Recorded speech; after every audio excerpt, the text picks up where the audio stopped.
Happy Sunday, Risers. We're back with another round of #RisingQs where we answer your questions. I think Robbie has the first one for us. All right, and I have not read these ahead of time. So this question comes from Enrique Taylor.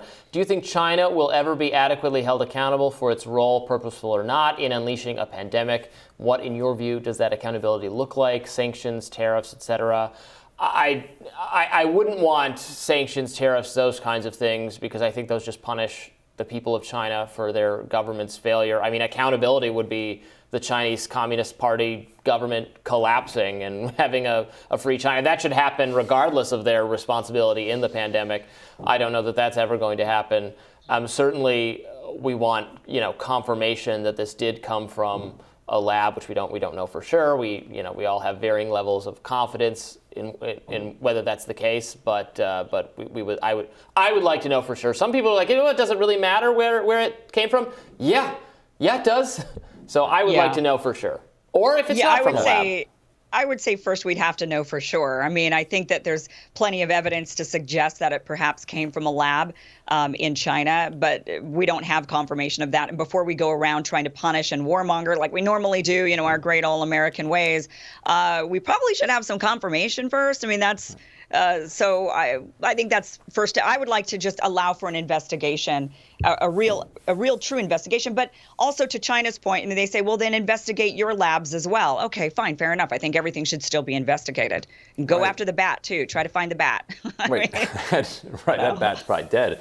And if it did though come from the lab in Wuhan, then we funded it.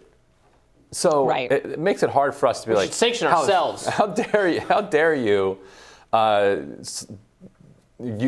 do the research that we funded you to do. Right. And if it didn't come from the lab, then it came from some natural origin, and you can't punish a country because a bat got sick. Right. And then the sickness spread around the country. Like, you're not going to should the US be punished because it went from here down to Mexico? It's like it's a pandemic. It goes around the world.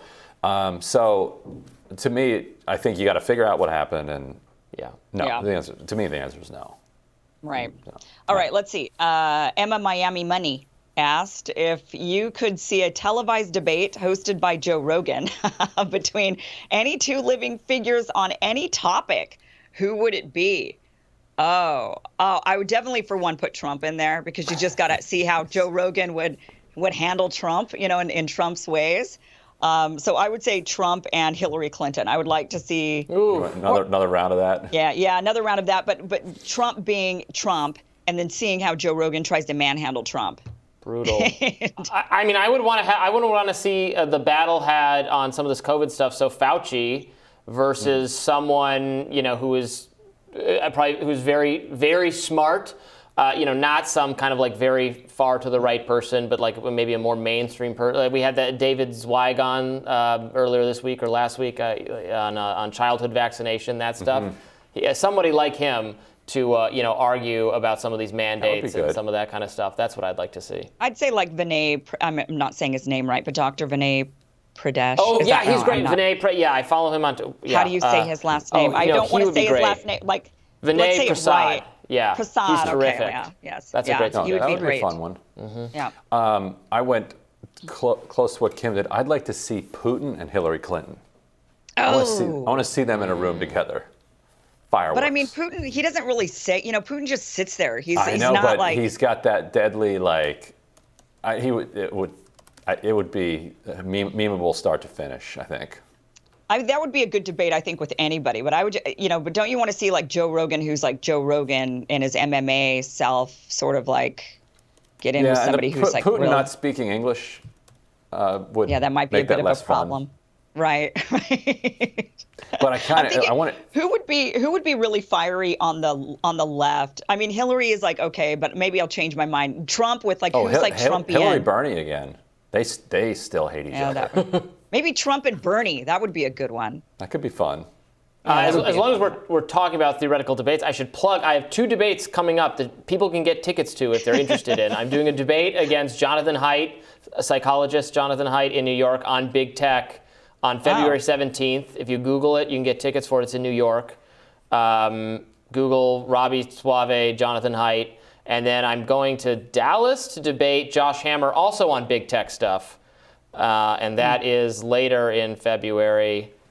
Well, I can't find it immediately, but if you Google Robbie Suave and Josh Hammer, you'll find get it him too. Yeah, it's going to be fun. Robbie versus Bernie.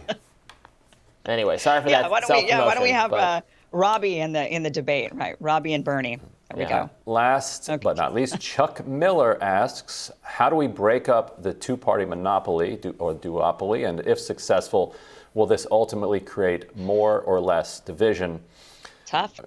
So, you could change the rules because it's the first past the post election rules that force everything into two parties. And the Electoral College does as well, because it's not about majority winning Electoral College. It's not, if you had 3, it's not the majority. You have to actually get more than half of the Electoral College.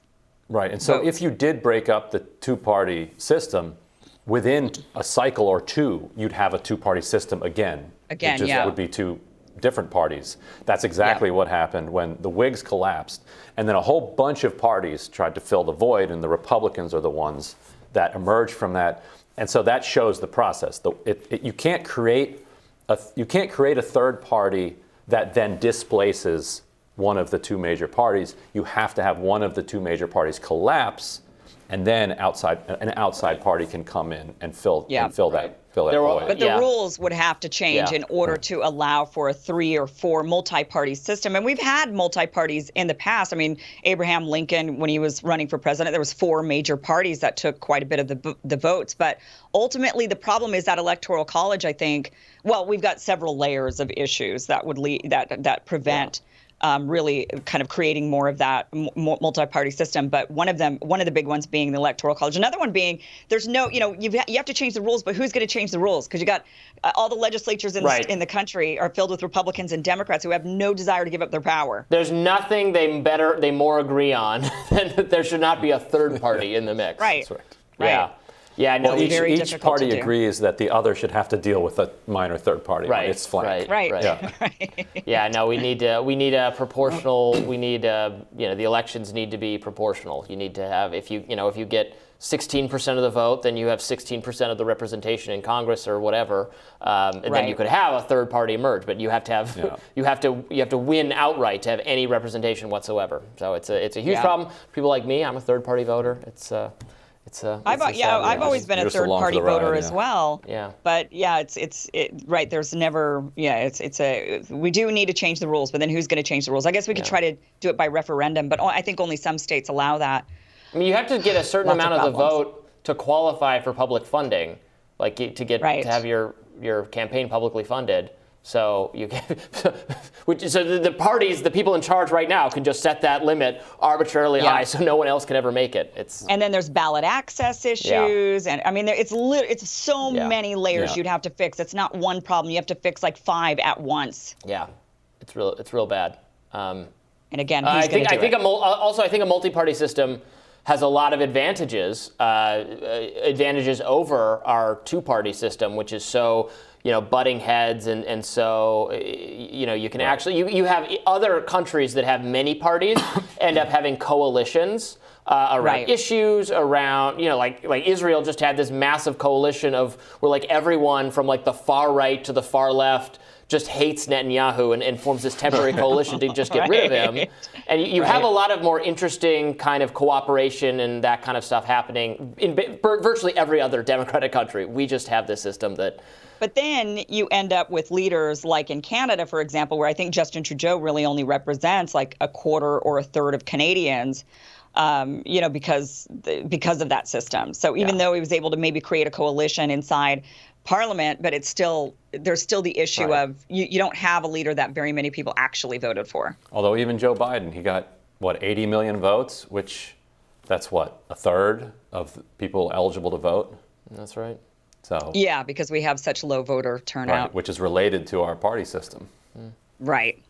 Lots of problems. So anyway, I guess we'll leave it at that, huh? That'll do it for us. Yeah. Thank you so much for your questions, and keep sending them in. Don't forget to like, share, and subscribe, and we'll see you all tomorrow. Bye-bye. Bye. See you then.